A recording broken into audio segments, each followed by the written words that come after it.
মহিলাদের আর্থসামাজিক উন্নয়নে কাজ করছে সরকার, বললেন মুখ্যমন্ত্রী ডাক্তার মানিক সাহা। আজ আগরতলার স্বামী বিবেকানন্দ ময়দানে তৃতীয় রাজ্যভিত্তিক শহুরি সমৃদ্ধি উৎসব 2025-এর সূচনা করে একথা বলেন তিনি আরও বলেন, মহিলারা শক্তিশালী না হলে দেশ, সমাজ এবং রাজ্য শক্তিশালী হবে না। তাই এই ধরনের উৎসবের মাধ্যমে তাদের স্বনির্ভর করার প্রয়াস নিচ্ছে সরকার।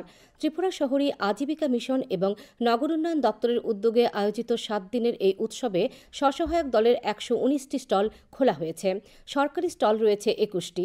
অনুষ্ঠানে স্বাগত ভাষণ দেন খাদ্য, জনসংভরণ ও শিক্ষা দপ্তরের সচিব রাভেল হেমেন্দ্র কুমার।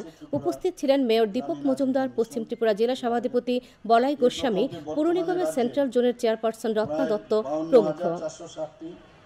গ্রুপ আছে, যার মোট সদস্য সংখ্যা 4.73 লাখ।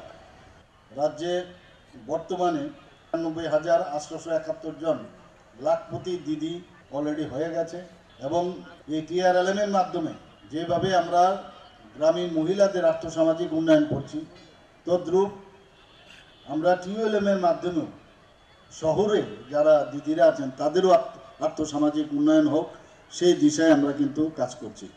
এই ধরনের ত্রিপুরা শহরী আজীবিকা মিশনের যে চিন্তাভাবনা, আগামী দিন আমাদের মহিলা এবং মেয়েদের নিশ্চয়ই তাদের আর্থসামাজিক উন্নয়ন হবে এবং এক ত্রিপুরা শ্রেষ্ঠ ত্রিপুরা যেটা আমরা বারবার বলছি, তবেই সেটা সম্ভব হবে।